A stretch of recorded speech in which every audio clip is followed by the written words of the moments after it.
I am thy father's spirit, doomed for a certain term to walk the night, and for the day confined to fast in fires, till the foul crimes done in my days of nature are burnt and purged away. List, oh, list. If thou didst ever thy dear father love, revenge his foul and most unnatural murder. Murder most foul. As in the best it is, but this most foul, strange, and unnatural. Oh, haste me to know it, that I with wings as swift as thoughts of love or meditation may sweep to my revenge. I find thee apt. Now, Hamlet, here. 'Tis given out that sleeping in my orchard a serpent stung me. But no, thou noble youth, the serpent that did sting thy father's life, now wears his crown. My prophetic soul, my uncle! Aye, that incestuous, that adulterate beast, with witchcraft of his wit, with traitorous gifts, won to his shameful lust the will of my most seeming virtuous queen. But soft, methinks I scent the morning air, breathe, let me be. Sleeping within my orchard, my custom always of the afternoon, upon my secure hour thy uncle stole, and in the porches of my ears did pour a leprous distillment. Thus was I, sleeping by a brother's hand, of life, of crown, of queen at once dispatched, cut off even in the blossoms of my sin, no reckoning made, but sent to my account with all my imperfections on my head. Horrible! Horrible! If thou hast nature in thee, bear it not. Let not the royal bed of Denmark be a couch for luxury and damned incest. But howsoever thou pursuest this act, taint not thy mind, nor let thy soul contrive against thy mother aught. Leave her to heaven, and to those thorns that in her bosom lodge to prick and sting her. Fare thee well, and once adieu. Adieu. Remember me. All you hosts of heaven! Oh, earth! What else? And shall I couple hell? Oh, fie! Oh, hold my heart! And you, my sinews grow not instant old, but bear me stiffly up. Remember thee! Aye, thou poor ghost! Your memory holds a seat in this distracted globe. Remember thee! Yea! From the table of my memory, I wipe away all trivial fond records, all saws of books, all forms, all precious past that youth and observation copied there, and thy commandment all alone shall live within the book and volume of my brain, unmixed with baser matters. Yes, by heaven! Oh, most pernicious woman! Oh, villain, smiling, damned villain! Meet it is I set it down. One may smile, and be a villain. So, uncle, there you are. Remember thee? I have sworn it. What happened? That be it. I wish, my lord. What is, my lord? Most wonderful. What, my lord? Tell us. Nay, you will reveal it. Not I, my lord, by heaven. No, I can't. I'll say you that. Is there a villain dwelling in all Denmark, but he's an errant name? There needs no ghost come from the grave to tell us this, my lord. Why, right! You are the right. Therefore I hold it fit that we shake hands and part ways. Look you, I'll go pray. He's even wild in whirling words, my lord. Sorry, they offend you, Horatio. Heartily. Yes, offend. Heartily. There's no offense, my lord. Yes, by St. Patrick, but there is! And much offense, too. Concerning this vision here, it is an honest ghost. That let me tell you. But now, friends, as you are friends, scholars, and soldiers, grant me but one poor request. What is it, my lord? We will. Never to make known what you have seen tonight. Not I, my lord. Nay, Nor I, my lord. but swear it. By heaven, my lord, not I. Nor I, my lord. Upon my sword! I have sworn already. Indeed, upon my sword, indeed! Sayest thou so, old boy? Art thou there, true penny? You hear this fellow in the cellarage? Consent to swear! Propose the oath, my lord. Never to speak of this that you have heard. Swear by my sword! Canst thou work of the earth so fast?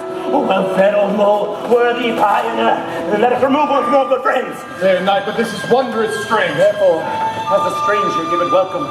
There are more things in heaven and earth than are dreamt of in your philosophy, Horatio. So here, as before, so help you mercy, how strange or odd soe'er I may bear myself, as I shall think meet hereafter to put on an antic disposition, that you, at such times as seeing me, know aught of me, swear! Rest, rest, perturbed spirit. Come, let us go in together. But still your fingers on your lips, I pray. The time is out of joint. Oh, cursed spite, that ever I was born to set it right.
Moreover, that we much did long to see you. The need we have to use you did provoke our hasty sending. Something have you heard of Hamlet's transformation? So call it, sith nor the exterior nor the inward man resembles that it was. What it should be, more than his father's death, that thus put him so much for the understanding of himself, I cannot dream of. I entreat you both, that being of so young days caught up with him, and that you vouchsafe your rest here in our court some little time, and to gather so much as from occasion you may glean. Good gentlemen, he hath much talked of you, and sure I am two men there are not living to whom he more adheres. If it shall please you to show us so much gentry and goodwill as to expend your time with us a while, for the supply and profit of our home, you shall receive such thanks as fits a king's remembrance. Both your majesties might, by the sovereign power you have of us, but your dread pleasures more to command than to entreaty. But we both obey, and here give of ourselves in the full bent to lay our service freely at your feet to be commanded. Thanks, Rosencrantz and gentle Guildenstern. Thanks, Guildenstern, and gentle Rosencrantz. And I do beseech you instantly to visit my too much changed son. Go, some of you, and bring these gentlemen where Hamlet. Heavens make our presence and our practices pleasant And helpful. to him.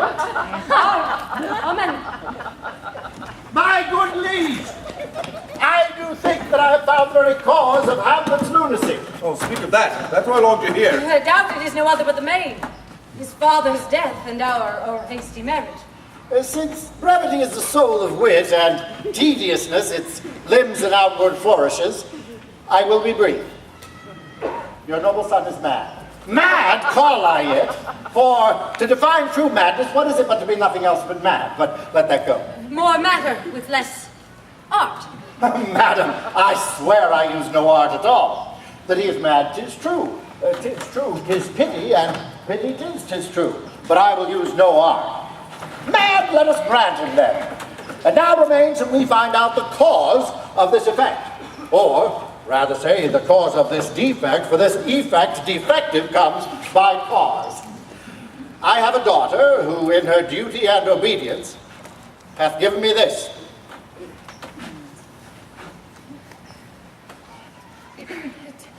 Doubt thou the stars are fire. Doubt thou the sun doth move. Doubt truth to be a liar, but never doubt that I love. Came this from Hamlet to her?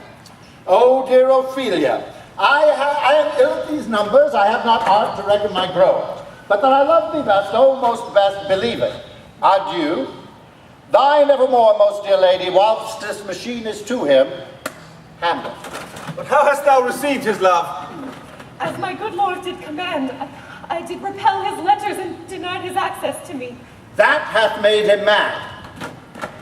When I had seen this hot love on the wing, I went round to work, and my young mistress took the fruits of my advice, and he, repulsive, a short tale to make, fell into a sadness, then into a fast, thence to a watch, thence into a weakness, then into a lightness, and by this declension into the madness wherein now he raves, and all we mourn for. Do you think 'tis thus? It may be very like. Take this from this, if this be otherwise. How may we try it further? You know, sometimes he walks 4 hours together here in the lobby. So he does indeed. At such a time, I'll loose my daughter to him. Be you and I behind an arras then, mark the encounter, if he love her not, and be not from his reason fallen thereon, let me be no assistant to a state, but keep a farm and carters. We will try it. Madam, will it please your grace to leave us here? I shall obey you. For your part, I do hope that your good beauties be the happy cause of Hamlet's wife. So shall I hope your virtues will bring him to his wonted way again. To both your honors. Madam, I wish it may. But look, we're sassing, the poor wretch comes reading. Away, I do beseech you, both away. I'll board you presently. How was my good Lord Hamlet? Oh, well, God of mercy. Do you know me, my lord? Oh, excellent, Iffy. You are...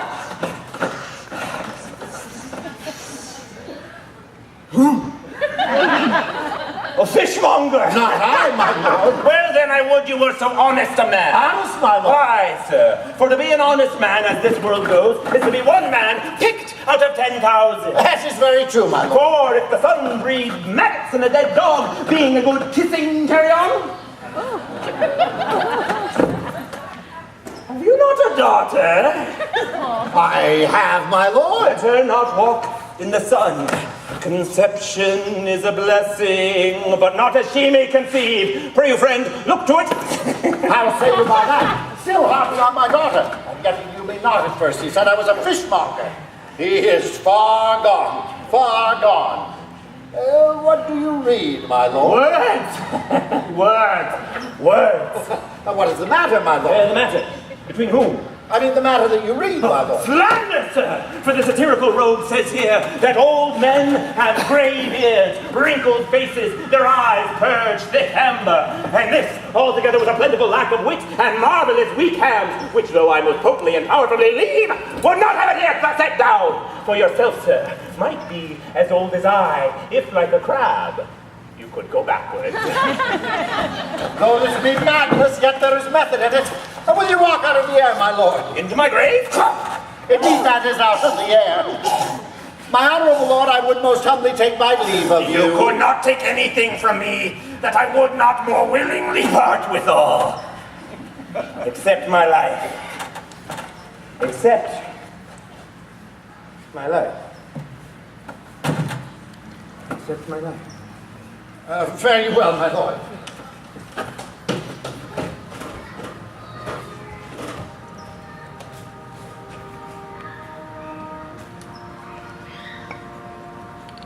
To be or not to be?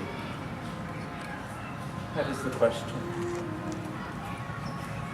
Whether it is nobler in the mind to suffer the slings and arrows of outrageous fortune, or take arms against a sea of troubles, and by opposing,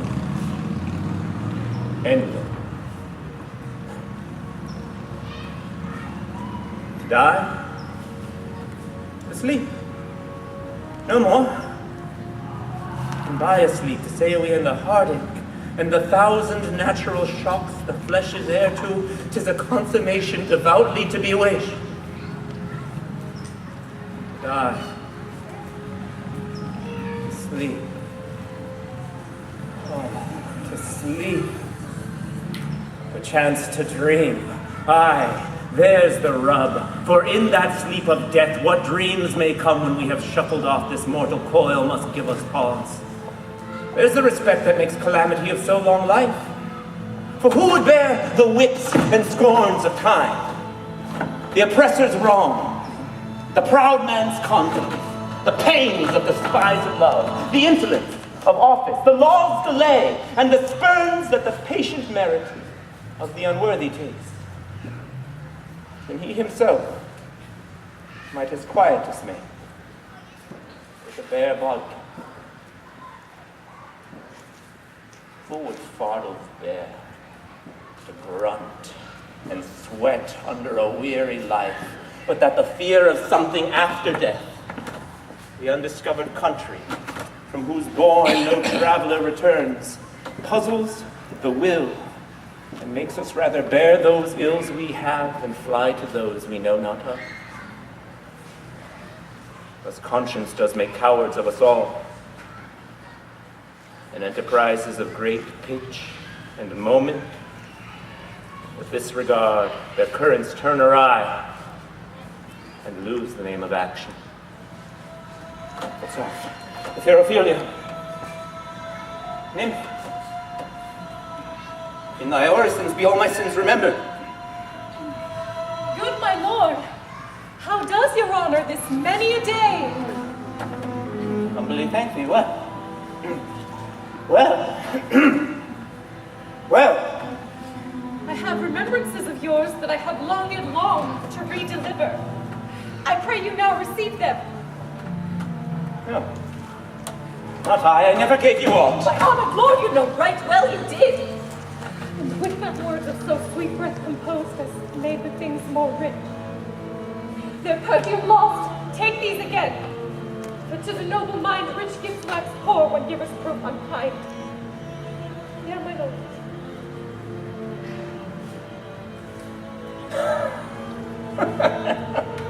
Are you honest? My lord? Are you fair? What means your lordship? That if you be but honest and fair, your honesty should admit us no discourse to your beauty. I did love you once. Indeed, my lord, you made me believe so. You should not have believed me. I love you not.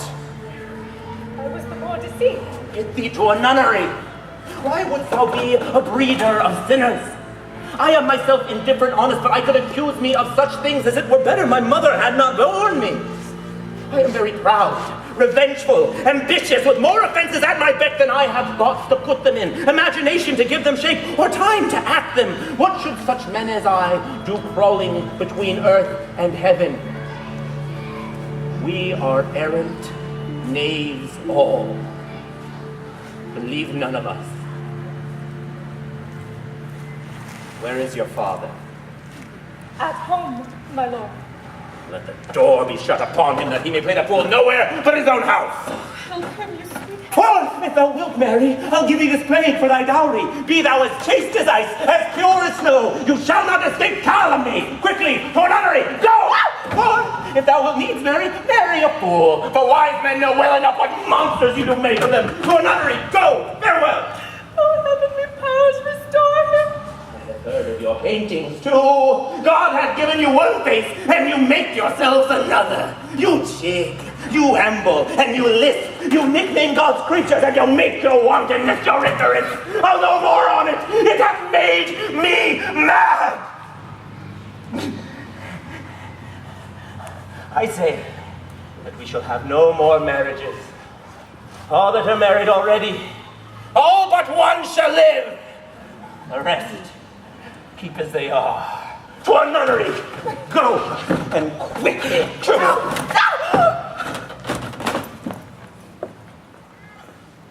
Oh, what a noble mind is here on throne! Courtiers, scholars, soldiers, eye, tongue, sword. The expectancy and rose of the fair state. The glass of fashion and the mold of form. The observant of all observers. Quite down. And I, of ladies most deject and wretched, sucked the honey of his music vows. Now see that most noble and sovereign reason like sweet bells jangled out of tune and harsh. That unmatched form and feature of blown youth, blasted with ecstasy. Oh, woe is me, to have seen what I have seen. See what I... Love! His affections do not that way tend. Nor what he spake, though it like form a little, was not like madness. How now, Ophelia? There's something in his soul, for which his melancholy sits on brood, and I do doubt the hatch and the disclose will be some danger.